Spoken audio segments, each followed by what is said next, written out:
Hello friends, स्वागत है आप सभी का हमारे यूट्यूब चैनल पर। तो फ्रेंड्स, आज हम आप लोगों को बताएंगे कि बिहार पुलिस का फॉर्म किस तरह से भरना है। जैसा कि आप जानते हैं कि ऑनलाइन प्रक्रिया इसका शुरू कर दिया जा चुका हुआ है, जिसका आवेदन भरने की तिथि जो है 18/3 से लेकर के 18/4/2025 तक रखा गया हुआ है। बिहार पुलिस में जो कुल रिक्तियाँ जो है 19,838 सीटें यहाँ पर अवेलेबल है। तो इस सीट सब के लिए आप अपने कैटेगरी के हिसाब से इस पर आवेदन कर सकते हैं। तो बिना विलंब किए चलते हैं ऑनलाइन आवेदन भरने की प्रक्रिया की तरफ। ऑनलाइन आवेदन फॉर्म को भरने के लिए आप यहाँ देख सकते हैं कि इसके ऑफिशियल नोटिफिकेशन में इसका लिंक दिया गया हुआ है। या तो आप डायरेक्ट इस लिंक पर क्लिक करके आप ऑफिशियल वेबसाइट पर जा सकते हैं, नहीं तो आप एक नया टैब में आप नॉर्मली CSBC लिखेंगे के बाद आप इंटर क्लिक करेंगे तो यहाँ पर आपका बिहार पुलिस का ऑफिशियल वेबसाइट का सबसे फर्स्ट लिंक आ जाएगा, जिस पर आप क्लिक करेंगे तो यहाँ पर बिहार पुलिस का ऑफिशियल वेबसाइट खुल जाएगा। यहाँ पर बिहार पुलिस के इंपॉर्टेंट नोटिस अब दिए गए हुए हैं। आप देखेंगे कि 11/3/2025 को जारी किया गया ये इंपॉर्टेंट नोटिस है, जो apply online for the post of constable for Bihar police and Bihar special armed force का एडवर्टाइजमेंट है।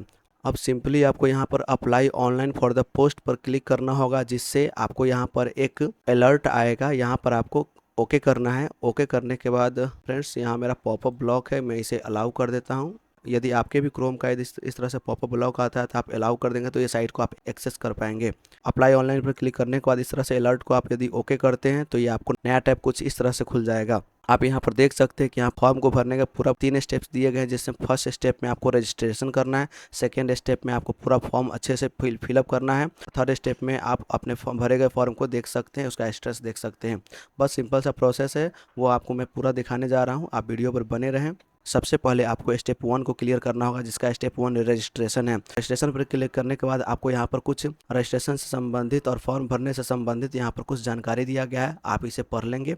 उसके बाद जाकर के यहाँ आपको जो है घोषणा के चेकबॉक्स पर आपको चेक करना है। उसके बाद यहाँ पर प्रोसेस टू रजिस्ट्रेशन और एंड पेमेंट पर क्लिक करना है। आपको यहाँ पर अपने मैट्रिकुलेशन के सर्टिफिकेट के हिसाब से अपना नाम, अपना नेशनलिटी और अपना मोबाइल नंबर, अपना ईमेल आईडी और यदि आप बिहार के निवासी है तो यस करेंगे, नहीं तो नो करेंगे। और आपका जो भी जेंडर है, मेल फीमेल जो भी है, आप यहाँ पर सेलेक्ट कर लेंगे। उसके बाद यहाँ पर रिजर्वेशन कैटेगरी जो भी है, SC ST EBC जनरल जो भी आपका कास्ट कैटेगरी है, आप उस कास्ट कैटेगरी को यहाँ पर सेलेक्ट करेंगे। उसके बाद आपको यहाँ पर अपना डेट ऑफ बर्थ डालना है। यहाँ पर जो डेट ऑफ बर्थ है अपने मैट्रिक के सर्टिफिकेट या मार्कशीट में जो भी आपका डेट ऑफ बर्थ रहेगा उसके हिसाब से अपना डेट ऑफ बर्थ यहाँ पर डालेंगे। उसके बाद यहाँ पर कह रहा है कि are you home guard of Bihar state. यदि आप होमगार्ड बिहार स्टेट के पहले से हैं तो यदि है तो यहाँ पर क्लिक करना है, नहीं तो नहीं पर क्लिक करना है। उसके बाद आपको प्रोसेस पर क्लिक करना है। तो मैं एक एप्लीकेंट का मैं यहाँ पर पूरा फॉर्म भर रहा हूँ। यहाँ पर फर्स्ट नेम, यहाँ पर मिडिल नेम और यहाँ पर लास्ट नेम। यदि एप्लीकेंट का नाम फर्स्ट नेम और लास्ट नेम है तो आप मिडिल नेम को आप स्किप कर देंगे, छोड़ देंगे। उसके बाद यहाँ पर नेशनलिटी डाल दिया, मोबाइल नंबर डाल दिया और ईमेल आईडी आप डालेंगे तो ये कैपिटल लेटर में होगा, इसके लिए घबराने की ज़रूरत नहीं है। यहाँ पर ऐसा बनाया है गया है कि यहाँ पर आप ईमेल आईडी डालेंगे तो यहाँ पर कैपिटल लेटर में ही आएगा, तो इसके लिए घबराने की कोई बात नहीं है। उसके बाद यहाँ पर मांगा जा रहा था डिटेल्स, मैंने अच्छे से फिलअप कर दिया है। उसके बाद मैं प्रोसीड पर क्लिक करता हूँ। प्रोसीड पर क्लिक करने के बाद आपको यहाँ पर इस चीज़ को अच्छे से चेक कर लेना है, मिलान कर लेना है कि जो भी आपने डिटेल्स डाला है वो सही है या नहीं। यदि आपने जो डिटेल्स डाला है प्रॉपर है, एकदम सही है, तो आप इसे घोषणा वाले चेक बॉक्स पर क्लिक करेंगे और ये जो कैप्चा दिख रहा है इसको इस तरह से डालेंगे। इसमें यहाँ देख सकते हैं कि सारे लेटर कैपिटल है, तो यहाँ पर कैपिटल लेटर में ही डालना होगा। यदि इसमें किसी भी प्रकार का त्रुटि है तो आप यहाँ से एडिट एप्लीकेंट डिटेल्स पर आप क्लिक करके आप इसे सुधार सकते हैं। यदि सही है तो आप इस तरफ इस प्रोसेस से आएंगे और मेक पेमेंट पर क्लिक करेंगे। तो मैं इस चेकबॉक्स पर क्लिक करता हूँ और इस कैप्चा को फिल कर देता हूँ। इतना करने के बाद आपको यहाँ पर मेक पेमेंट पर क्लिक करना होगा। क्लिक करते ही यहाँ पर कुछ इस तरह से अलर्ट आएगा, आप इस पर ओके पर क्लिक करेंगे, फिर से ओके पर क्लिक करेंगे। पेमेंट पेज रिलोड होगा। उसके बाद यहाँ पर पेमेंट पेज आ जाएगा। उसके बाद यहाँ पर आप बहुत सारा ऑप्शन है, जिससे भी चाहे आप पेमेंट कर सकते हैं। मैं यहाँ पर UPI वाले ऑप्शन पर क्लिक करूँगा और यहाँ पर QR कोड की मदद से मैं इसे पेमेंट करने वाला हूँ। नॉर्मली आप QR कोड की मदद से पेमेंट कर सकते हैं। सिंपली आप यहाँ पर गूगल पे, फ़ोनपे या पेटीएम के माध्यम से आप इसे पेमेंट कर सकते हैं। अब मैं यहाँ पर पे नाउ पर क्लिक करता हूँ। इस तरह से QR कोड आ जाएगा। समय रहते ही इसे आपको पेमेंट कर लेना है। पेमेंट सक्सेसफुल हो जाने के बाद आपका यहाँ पर रजिस्ट्रेशन ID जनरेट हो जाएगा। उसके बाद यहाँ पर आप देख सकते हैं कि click here to download payment receipt पर क्लिक करने के बाद आपका पेमेंट रिसिप्ट कुछ इस तरह से खुल करके आ जाएगा। आप सिंपली इसे स्क्रीनशॉट ले लें, या नहीं तो कंप्यूटर पर कर रहे हैं तो कंट्रोल पी करके इसे सेव एज पीडीएफ करके किसी लोकेशन पे इसे सेव कर ले। अब आपको यहाँ पर से बैक आना है, इस टैब को अब कैंसिल करके अब आपको यहाँ पर फिर से अप्लाई ऑनलाइन पर क्लिक करना होगा और ओके पर क्लिक करना होगा। यहाँ पर फॉर्म फिलअप स्टेज जो है सेकेंड स्टेज, आपको इस पर क्लिक करना होगा। इस पर क्लिक करने के बाद आप देख सकते हैं कि या तो अपने फ़ोन नंबर या रजिस्ट्रेशन नंबर से और डेट ऑफ बर्थ की मदद से आप इसे लॉगिन करके आप फॉर्म को भर सकते हैं। आपको यहाँ पर जो आपको रजिस्ट्रेशन नंबर मिला था आपको ये क्लिक करना होगा, नहीं तो आप सिंपल अपना मोबाइल नंबर क्लिक करके यहाँ पर आप लॉगिन कर सकते हैं। इस तरह से डिटेल्स को फिल करने के बाद आपको यहाँ पर सबमिट पर क्लिक करना होगा। क्लिक करने के बाद आप देख सकते हैं फिर से आप उस वाले पेज पर आ गए हैं। अब आप यहाँ पर process to fill application form पर क्लिक करेंगे। क्लिक करने के बाद आपको फिर से यहाँ पर अलर्ट दिया जा रहा है, आपको सिंपली यहाँ पर ओके पर क्लिक करना होगा। ओके पर क्लिक करने के बाद आपको दिशा निर्देश दे दिया जाएगा कि फ़ोटो का साइज़ क्या रहना चाहिए, क्या क्या इसमें जो भी ज़रूरत डॉक्यूमेंट्स है, जो भी ज़रूरत चीज़ें हैं आपको यहाँ पर दे दिया गया है। आप इसे अच्छे से पढ़ लेंगे। फिर इसके बाद यहाँ पर घोषणा पत्र को चेक करके आप यहाँ पर process to fill application form पर क्लिक करेंगे। यहाँ पर आप देख सकते हैं कि प्रेफरेंस देना है आपको, कि फर्स्ट प्रेफरेंस में आप बिहार पुलिस या बिहार स्पेशल आर्म्ड फोर्स पर दे सकते हैं। तो मैं यहाँ पर फर्स्ट प्रेफरेंस बिहार पुलिस देता हूँ। आप अपने हिसाब से यहाँ पर दे लेंगे जो भी आपको बेहतर लगेगा उसको पहले में, और जो उसके बाद का है उसके बाद में देंगे। अब यहाँ पर कैंडिडेट के फादर्स नेम, मदर्स नेम और मैरिटल स्टेटस, यदि शादी हो गई है तो मैरिड, नहीं शादी हुई तो अनमैरिड, यदि डिवोर्स है तो डिवोर्स आप पर क्लिक करेंगे। उसके बाद यहाँ पर सिलेक्ट आइडेंटिटी कार्ड, यदि इस लिस्ट में देखेंगे तो Aadhaar card, PAN card, voter ID card, passport, तो कैंडिडेट के पास जो भी कुछ है इसमें से आप डाल सकते हैं। आप सिंपली आधार कार्ड या वोटर आईडी कार्ड या पैन कार्ड डाल सकते हैं। इसमें आपको यहाँ पर जो भी आइडेंटिटी डालेंगे, जैसे आप आधार कार्ड डालते हैं तो इसमें आपको आधार कार्ड का नंबर आपको टाइप करना पड़ेगा। फिर उसके बाद यहाँ पर इंटर आइडेंटिफिकेशन मार्क, इसमें बॉडी का कोई भी विजिबल पहचान चिन्ह डालना होगा, जैसे हाथ पर कट्टे का निशान। कैंडिडेट के पास जो भी विजिबल मार्क है फेस पर, हैंड पर, पैर पर, जो भी हो उसे आप यहाँ पर राइट कर देंगे। जैसे आप लिखा हुआ है ए मोल मार्क ऑन नोज, तो चूंकि कैंडिडेट के नोज पर एक मोल मार्क है तो यहाँ पर मैंने यहाँ पर लिखा, आप अपने हिसाब से देख लेंगे।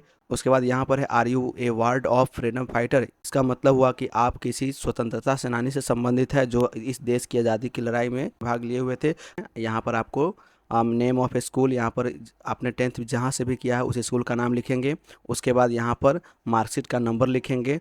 उसके बाद यहाँ पर सर्टिफिकेट इशू डेट, या सर्टिफिकेट होता है एक मार्कशीट होता है, तो दोनों में से किसी एक का भी डेट आप यहाँ पर डाल सकते हैं। आप यहाँ पर यदि सर्टिफिकेट का नंबर डालते हैं तो आप सर्टिफिकेट का डेट डालें, अगर मार्कशीट का नंबर डालते हैं तो मार्कशीट का डेट डालें। उसी तरह से यहाँ पर 12th का है, यदि आपने ग्रेजुएशन किया है या पोस्ट ग्रेजुएशन किया है, ये सब ऑप्शनल है, चाहे तो आप डाल सकते हैं, नहीं तो आप नहीं डालेंगे। उसके बाद यहाँ पर आपको कैंडिडेट का पूरा फुल एड्रेस डालना पड़ेगा, जिसमें आप यहाँ पर हाउस नंबर है तो अगर हाउस नंबर अलॉट है तो यहाँ पर आप हाउस नंबर डाल सकते हैं, नहीं तो आप यहाँ पर सिंपली वार्ड नंबर डाल सकते हैं। यहाँ पर भी आप वार्ड नंबर डाल देंगे। ऐसे अगर वार्ड नंबर 10 में उस कैंडिडेट का घर है तो वार्ड नंबर 10 इस तरह से आप डालेंगे, और इसमें भी सेम टू सेम डाल देंगे। उसके बाद लैंडमार्क, जो भी लैंडमार्क है आप डाल देंगे, जो भी उसके गांव के नाम भी है तो आप डाल सकते हैं। लैंडमार्क का मतलब होता है कि जहां पर रहता है वहां पर फेमस जो चीज़ होता है उस चीज़ का आप लिखना पड़ता है। अगर नहीं है कुछ इस तरह से तो आप सिंपली यहाँ पर गाँव का नाम डाल सकते हैं। फिर से आपको यहाँ पर गाँव का नाम लिखना है। उसके बाद कैंडिडेट का पुलिस स्टेशन जो भी है लिखना है, स्टेट जो भी है सो लिखना है। स्टेट में सिंपली बिहार आएगा तो बिहार को सिलेक्ट करना है। बिहार के अंतर्गत जिस भी डिस्ट्रिक्ट में उसका घर है तो आप वहाँ पर लिख सकते हैं।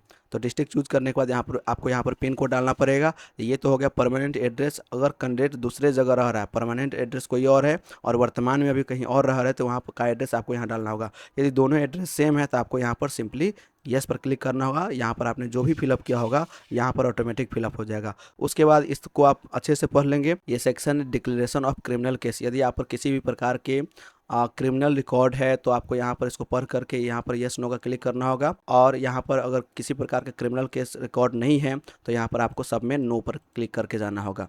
उसके बाद यहाँ पर आपको फ़ोटो और हिंदी इंग्लिश सिग्नेचर अपलोड करना होगा। फ़ोटो आपका करंटली 2 महीने बैक का मांगा गया हुआ है, उससे पुराना नहीं।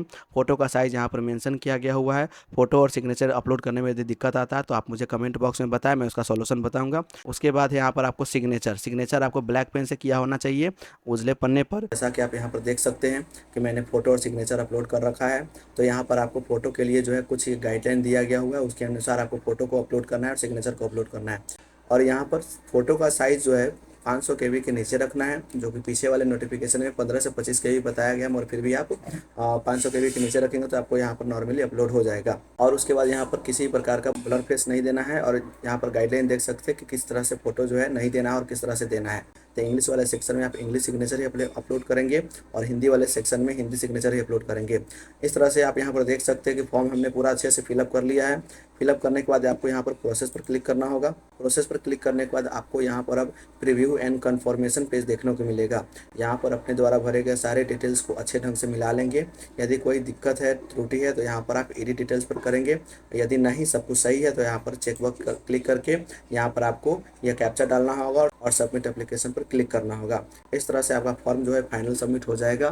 क्लिक करने के बाद आपको यहाँ पर अलर्ट दिया जाएगा कि have you verified the details. तो यदि आपने डिटेल्स को वेरीफाई कर लिया है तो यहाँ पर क्लिक करेंगे। अगेन आपको फिर से वही बात पूछ रहा है, तो आप फिर से यहाँ पर ओके पर क्लिक करेंगे। इतना करने के बाद आप यहाँ पर देख सकते हैं कि मेरा फॉर्म जो है फाइनली सक्सेसफुली सबमिटेड हो चुका हुआ है।